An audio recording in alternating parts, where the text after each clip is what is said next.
Joining us now for World Brief and the review of some of the headlines of today's newspapers from around the world is Vimbai Mutinhiri Epeyon.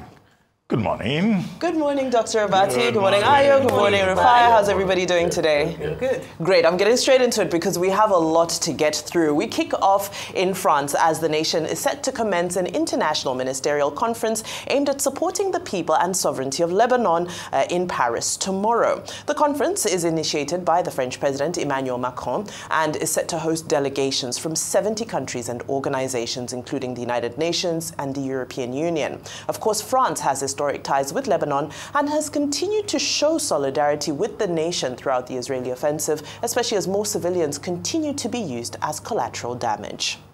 Pour la France, la souveraineté du Liban est une cause essentielle qu'elle défendra toujours dans le respect de la diversité des communautés libanaises, convaincue que le Liban porte un message de paix et de diversité utile à toute la région et qu'il est en quelque sorte, comme j'ai eu l'occasion de le dire à plusieurs reprises, un pays plus grand que lui-même. Still with global diplomacy, over in Kazan, Russia, India's Narendra Modi told Russian President Vladimir Putin that he wants peace in Ukraine, of course, at the 16th BRICS summit. So after initial meetings, the visiting global leaders were treated to a classical music performance. The major highlight of the day has been dubbed the Rise of the Three Kings of the East, as the spirit of camaraderie between China and India at the summit will mark their first bilateral meeting since 2020. So the trio of Russia, China and India, known as the Strategic Triangle, control 20% of global GDP, 36% of global population, 30% of global land area. Thus far, the optics of the BRICS summit have dispelled any notion that Russia is isolated. Our relations are so tight that I thought that you would understand me without translation.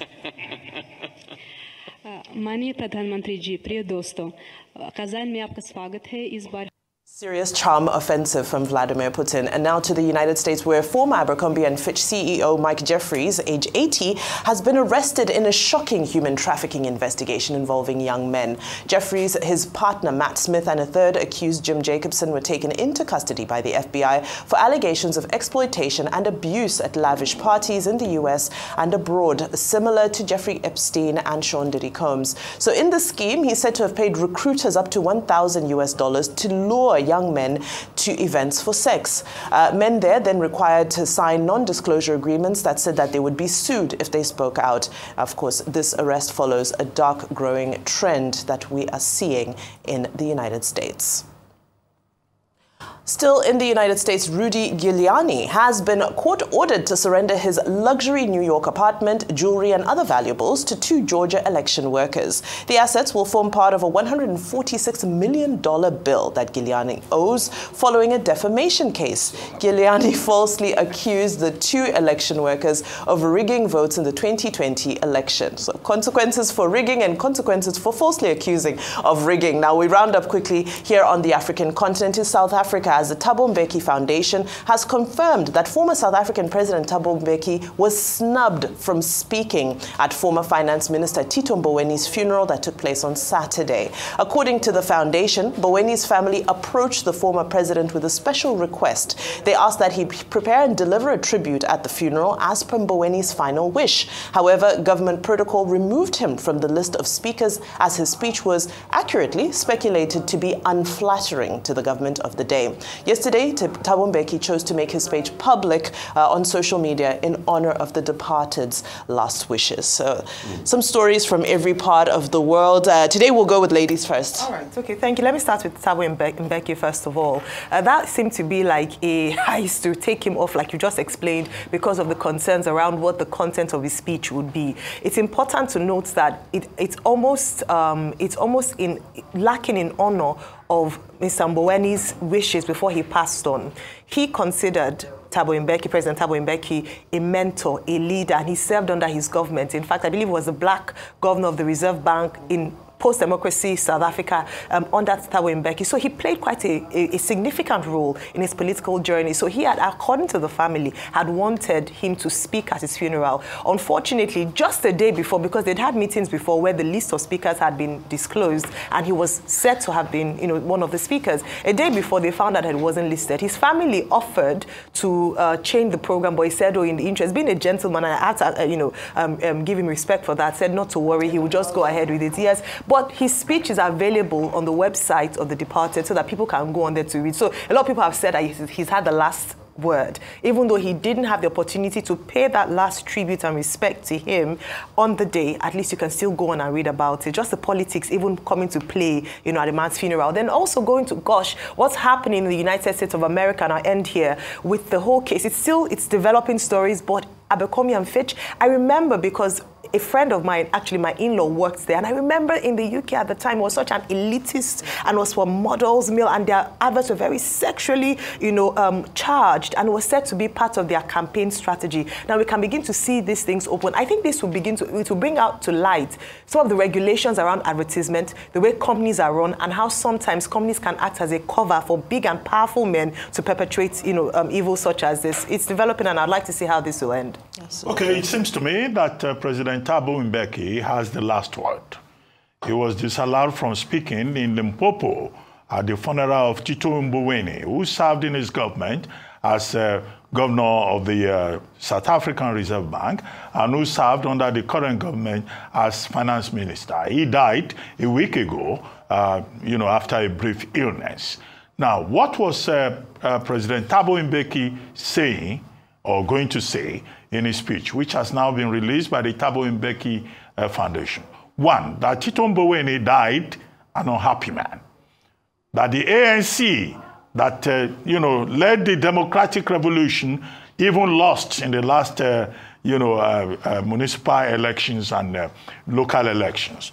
Two, that the dream of the movement, the people's movement, to which Tito Mboweni devoted himself as a friend and as a comrade, has been lost. South Africa now grapples, he says in that speech, inequality, unfair distribution of wealth, high inflation, high unemployment rates, and these were the things he was going to say. But he said, in tribute, that Tito Mboweni was a cut above the rest. So, those kind of statements must have riled the administration of the day, and they didn't want him to get a platform to make that statement. That was what happened. And typical African behavior. Now, very quickly to the conference happening tomorrow on October 24 in France. It's called Aid Conference.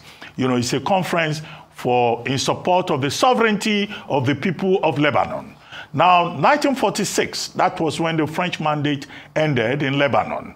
So France considers Lebanon an ally, a brother country. Now, this week, President Macron has spoken to Netanyahu to say, look, I sympathize with you, people trying to attack your residence, but please, the people of Lebanon, they should be protected. This week, the French foreign minister visited Lebanon, the first Western representative to do so, and France donated 10 million euros to support Lebanon, where the people have been displaced. Many of them have fled to Syria, they fled to other places. Now, France is saying that Israel should respect UN Security Council Resolution 1701, which says, people should not be displaced. They should be allowed to return to their house. Now you have that conference tomorrow. The EU, French allies have been invited and all of that to see how Lebanon can be helped. But who is there? Israel is not there. Iran is not there. France's Arab policy ended in 2003 at the end of the Iraq War because Charles de Gaulle supported the Palestinians in 1967, the Six-Day War. In 2003, he was against the United States. Now, what is the relevance of France's voice? Since the end of the French Arab policy, France doesn't seem to have a strong voice in Arab issues. How effective will this conference tomorrow be? That remains to be seen. Absolutely. Because on the international diplomatic scene, it's about voice. Yeah. It's about influence. France's influence is diminished. Very well said. So the conference will not do anything much because France is also part of the big hypocrisy. And if you go back even to when the mandate was given for France to take over Lebanon after, the First World War, 1920s, the problems in Lebanon today was caused by France. France deliberately skewed leadership towards the Maronite Christians. And that's why Lebanon had to fight the Lebanon Civil War. And afterwards, since then, you've had the rise of all sorts of groups like Hezbollah that is not attacking Israel. So France has a hand in it. And it's because now that it's coming close to somebody that concerns France. That's why France is talking. What did France say all this while? Figure it out for yourself, the global hypocrisy that happens in the world. Secondly, as regards this newfound romance between China and India, they are singing Kumbaya now. A couple of years ago, about 20 Indian soldiers and about 4 Chinese soldiers did die when they were fighting over this Himalayan line strait, when India tried to build a road there. But things are all settled now. I think it's because China, to a large extent, is trying to fix all its problems. They fix things with, they're toying things with Japan, they're toying things with other areas. So it's good on them. But let's see how this will last in the coming days. I think the Abercrombie and Fitch story is a victory for journalism. And for all the journalists around the world, I doff my heart for you. It was a BBC investigation first that revealed it, and before the authorities, the FBI and the likes, took it up. So it was really a victory for journalism and all of that. And this must be found out to the very end. And speaking about journalism, let's go to our newspaper reviews for today. Of course, we begin with This Day newspaper here in Nigeria, where several major headlines, but I'm going to take the political one, which is Bala Mohammed, of course, Governor of Bauchi State, who has said that PDP will resist any attempt to turn Nigeria into a one-party state. Issues in PDP are a major focus on a number of newspapers today. Let's go to Punch newspaper, which is leading with PDP crisis, anti-Damagum plot thickens as NEC meets Thursday. Will Ambassador Damagum continue as the party's national chairman? Daily Independent is also looking at PDP issues as it highlights former Senate President David Mark's name as a potential candidate for national chairman. Not the first time that his name is being thrown into the ring.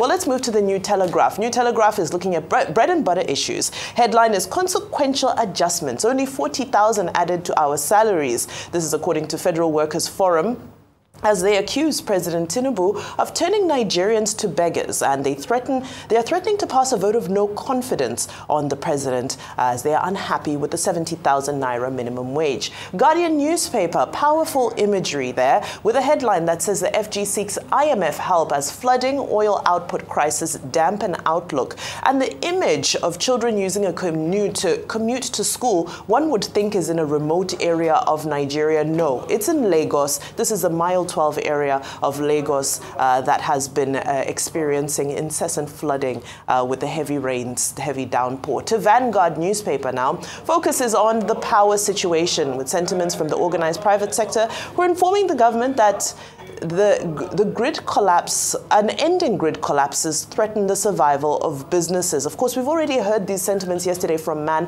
but good for them to be emphasized. The Daily Nation, Kenya. Deputy President Rigathi Gachagua now sits with the courts, and of course the headline aptly reads, "Eyes on Judges." Gachagua yesterday stalled a petition seeking to lift an order blocking the swearing in of his successor as he questioned the role of Deputy Chief Justice Philomena Mwilu in naming a 3-judge bench hearing the case. Well, while he argued this was the exclusive mandate of Chief Justice Marth Koome, the respondents countered that the CJ had delegated. Well, what will the courts decide is what we're looking to find out today. To Ghana, next door to Ghana, the parliament adjourns indefinitely after yesterday's chaotic scenes. I believe we have a video of the chaotic scenes over a row about which party holds the parliamentary majority in Ghana. So you see members of parliament in Ghana yesterday. What transpired is that none of them wanted to sit on the minority side of the house, and this is the chaos we saw. Now to the New York Times. New York Times is leading with a report on the rise in abortions, even in states with rigid bans, as women start consulting doctors online and ordering pills, abortion pills, by mail. And last but certainly not least, The Guardian UK, they say make it harder to put officers on trial. Police leaders urge number 10 as the conversation around accountability in the police force heats up following the fallout from the Chris Kaba case. So a lot happening both in Nigeria and abroad. Ayo, just straight to you, what are some of the stories there that pique your interest? The PDP crisis, especially, so two, one from the This Day newspaper and the other from the Punch newspaper, which carries the news around the uncertainty around current acting chairman of the PDP, Damagum, and ahead of tomorrow's NEC meeting, less than 24 hours to go, and to see just where that decision would be and whether it would tear the party apart or build the party even stronger. If we're talking about, Governor Bala Mohammed, who's been very vocal in recent times, saying that they would kick against or work against the one-party state, they have the work cut out for them around unity and building a strong party internally before they start to talk about, being a strong opposition. The PDP was the largest party in West Africa at some point, ruled for 16 years, a very powerful party, and to see them just begin to have these internal crises as threatening the very existence of the party is quite worrying. So it'll be interesting to see what the outcome of NEC will be and whether or not Damagum will stay. Well, very quickly, let me comment on Sam Crowley, the most senior in the UK, complaining that, policemen need to be protected and the threshold for misconduct needs to be reconsidered. And this has to do with the case of Sergeant Martin Blake, who was said to have killed, a person who was going to run into other persons, Kaba. The name of the person is Kaba, Chris Kaba. Yeah, this was an incident that occurred in September. And now that officer, was charged to court, and it took 3.5 hours for the jury, this week to acquit him. So police chiefs are saying, if you do this, you will discourage police officers from doing their job. Because in this particular instance, it looks like, Sergeant Blake was trying to protect the now deceased Chris Kaba from running into officers. It was called a hard stop. The previous day, he had been involved with the same SUV in another untidy situation. So that's why the police officers are saying, you need to protect the police. But the agony of Martin Blake is that he still faces possible interrogation for misconduct, which may still lead to his dismissal. But that's not the end of the story. He's likely to live his entire lifetime, now that the gang that we're told Chris Kaba belonged to has put a bounty of £10,000 on his head. So, police affairs in the UK, stories everywhere. But the issue there is about, protecting the police to be able to do their work. Yeah. Here is a different story. Don't let me go into the Nigerian part. And also if you look at the United States as well. Goodness me, the drama continues in Ghana. Just because the leading party in the parliament doesn't want things to be skewed, then there's a suspension that happens and they've pushed the case up to court. I mean, it just shows you the way at which Africa democracy always goes. Just a month before presidential elections. I mean, presidential elections is the 7th of December here, and they suspended the parliament at this point in time. In fact, the BBC was interviewing some people on the streets in Ghana. They were talking about the fact that, why should the case be taken to the Supreme Court? And you're wondering, what is happening here? What is going on here? Just because they don't want the balance of power to be skewed to a certain political party, because they knew that once those people had vacated their positions, definitely it was going to be skewed to the opposition party, and the opposition party was going to take a bigger hold. So they shut down Parliament. All right. Well, Thank you very much, Wimbai. See you again tomorrow.